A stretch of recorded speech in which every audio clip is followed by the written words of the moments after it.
Shalom Aleichem, Bapak Ibu Saudara sekalian. Senang bertemu kembali dalam pengajaran Taurat berbahasa Indonesia melalui channel Bnei Noah Indonesia. Baruch HASHEM, kita sudah melewati tahun yang lalu, tahun 5782, dan saat ini kita sudah ada di tahun yang baru, yaitu tahun 5783. Atas nama seluruh komunitas Bnei Noah Indonesia, perkenankanlah saya mengucapkan Shana Tova Umetukah Tikatev Vetich Hatem Beshefer Chaim. Biarlah kita mendapatkan tahun yang baik dan manis, dan kita semua dicatatkan dan dimeteraikan di dalam kitab kehidupan. L'chaim.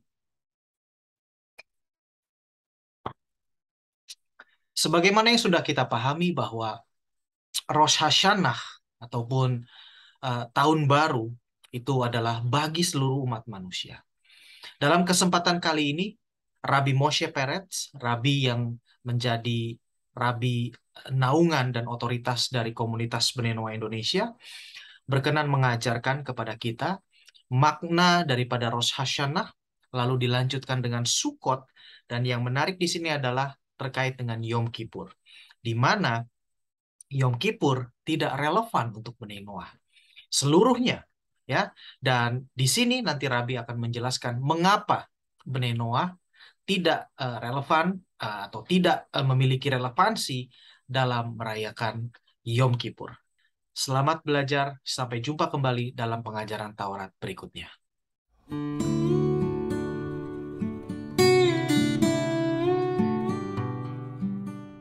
Good morning, Angelique. I have a new question of a very nice lady from here from Holland, and her question is to follow. There are Jewish holidays like Sukkot and Rosh Hashanah that also have universal significance. Why doesn't Yom Kippur have that also? Okay, thank you for your question. So I will start with the first part of your question. Rosh Hashanah, as celebrated on the first day of the month of Tishrei, commemorates the creation of the human being, which was in the sixth day of creation, as the world started on the 25th of the month of Elul. It has a universal significance as we are all human beings. Whether we are Jewish, whether we are Noahide, we are human beings, and we are all offshoots of this general soul called Adam Kadmon, the primordial human being. Therefore, on Rosh Hashanah, whether Jews, whether Noahides, we are all on that day passing on to the judgment of how much each one of us will receive for that year, whether in health, whether in children, whether in financial needs, or food, or projects, etc., etc. We are all humanity, not only the humanity, but the entire creation. Of course, humanity is the apex of creation, so therefore it's the most important aspect. As on that very Sunday, when Adam was created, he engaged all of creation to come and to bow down in front of HaShem, to acknowledge him as king of all creation. So therefore, Rosh Hashanah is universal in this aspect. Of course, Rosh Hashanah, with all of its laws applied to the listening of the blowing of the shofar, it is a Jewish commandment, and the Noahide is forbidden to say the blessing of Asher Kideshanu al Tkiat Shofar. But he is not prohibited to listen to the shofar. If he wants to go to the synagogue, that is perfectly fine. Not only that, we have on the Noahide Academy website specific prayers for Noahides on the day of Rosh Hashanah, and he can add the reading of Tehillim as much as he wants, and he should, and I encourage each one to read the Psalms of King David on the day of Rosh Hashanah.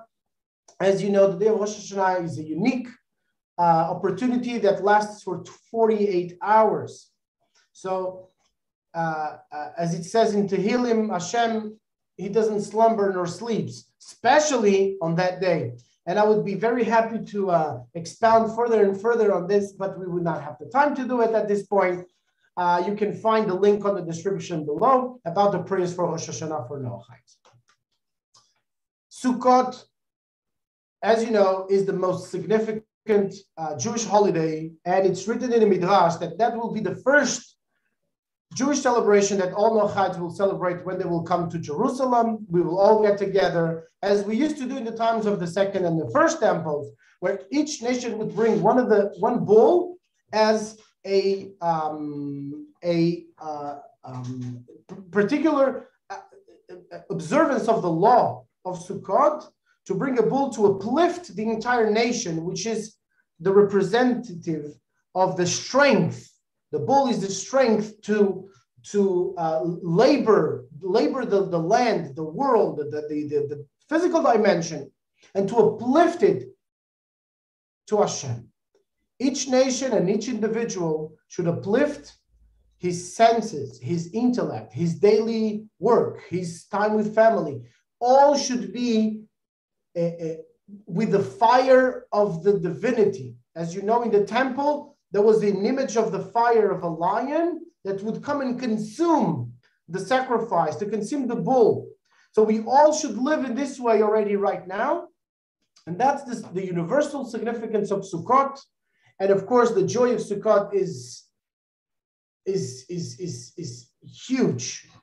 And there is much that we'll be able to discuss. When you will come de facto to Jerusalem to Sukkot, we'll be able to sit on a sukkah together, and Bezat Hashem will have lots of fun. Bezat Hashem. Regarding Yom Kippur is not relevant to the Noahides. Why? Because Yom Kippur comes as after the 80 days that actually Moses spent on Mount Sinai. The first time was Vav Sivan, was Matan Torah. But when he came down, you know the story, right? The tables got broken, etc., because of what was going on downstairs, etc. People lost faith. And they made a miscalculation. When was Moses to arrive back?